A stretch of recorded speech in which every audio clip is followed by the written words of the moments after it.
Good morning, everybody. Pastor Nate Borman here, one of the pastors at Mount Lebanon. Really glad to be with you this morning. It's beautiful out this morning. I think the temperature is going to be temperate. Really just a beautiful day. The sun is out, the rain is gone, the sky is blue. I looked out my window this morning and I saw a cardinal, two cardinals outside my kitchen window.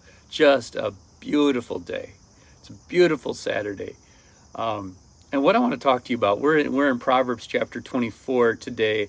What I want to talk to you about is laziness and hard work, laziness and diligence. One of the things that we've seen, and maybe you've noticed it, is Solomon often talks about what he calls the sluggard. And maybe immediately you picture in your brain a slug. They don't move very fast. And the idea behind the sluggard is someone for whom laziness is a way of life. They're not someone who has a lazy day, someone who sits still for a while, but a sluggard is someone who doesn't do what needs to be done when it needs to be done. A sluggard is someone who's so lazy that they put their hand, this one's my favorite, they put their hand into a dish, but they're so lazy they don't even bring it out so they can eat. A sluggard is someone who doesn't do the right thing at the right time. Let me read to you from the end of Proverbs 24, where Solomon makes some observations about the sluggard. He says, "I went past the field of a sluggard, past the vineyard of someone who had no sense. Thorns had come up everywhere, the ground was covered with weeds, and the stone wall was in ruins. I applied my heart to what I observed and learned a lesson from what I saw.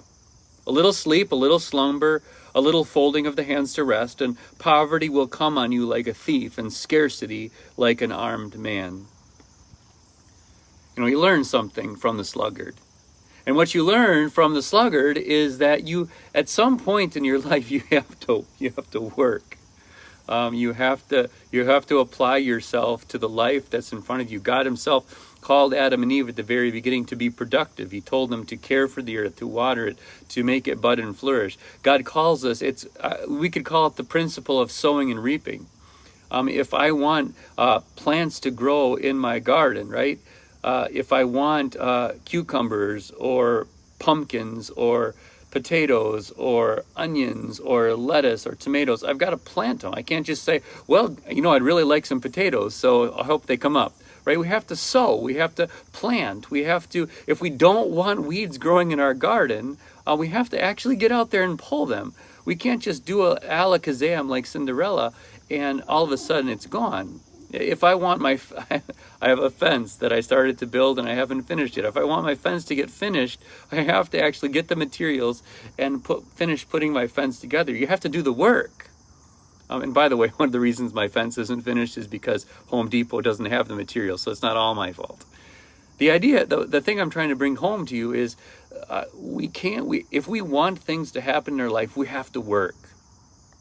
So that's one of the things that Solomon is calling us to do. He's saying, listen, if you want to get something done, if you want to accomplish something, you have to put in the work. You have to get some sweat equity into your life.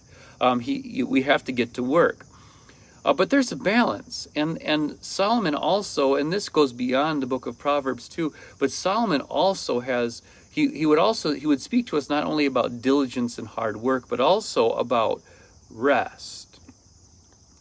And God speaks to us, I think, very clearly about rest in a couple of places. One of my favorite places is in Psalm 127, where there David says that unless the Lord watches over the city, the watchmen stand guard in vain. Unless the Lord builds the house, its builders stand guard.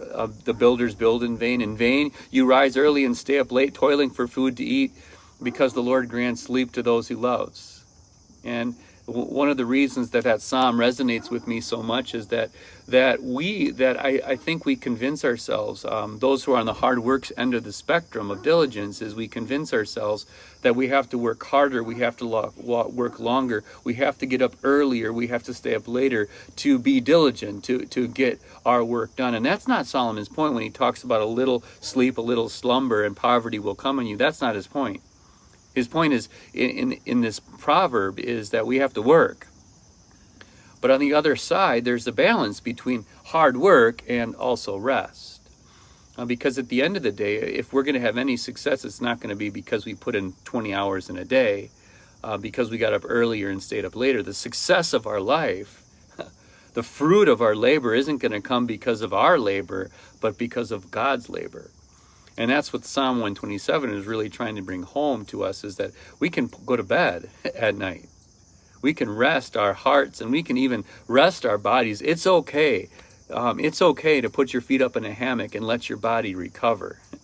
It's okay to let your heart rest, because at the end of the day, the fruit of your hard work, the fruit of your labor is going to come from God's labor, from God's work. The fruit of everything that you do in your life is not going to be the result of your labor, but of God's. See, there's this really important truth I think we need to learn as we try to balance work and rest, and it's this, that we do the work, but the results are really up to God. We have to do the work during the day, but really the results are up to God. And there's an even bigger reason to rest. The first reason is that Jesus is ruling. There's a reason why we can sit still on a Saturday morning. There's a reason we can sit still and worship on a Sunday morning. There's a reason why we can take time away for rest and relaxation, why we can take vacations from regular life, because our God is ruling, and because our God promises to care for us. And more than that, because our God rested. In Hebrews chapter 4, the writer really calls all of us to rest because God rested. We have a God who rested from his work on the seventh day. We have a Savior who finished the work of our salvation. And so we can rest our hearts knowing that our salvation is finished. We can rest our hearts at night knowing that our God's ruling, that the work is up to us. That's our job, but the results are really in his hands. So give yourself, this is my encouragement, give yourself permission to rest. Do the work that you need to do, and then leave the results, leave the fruit up to God.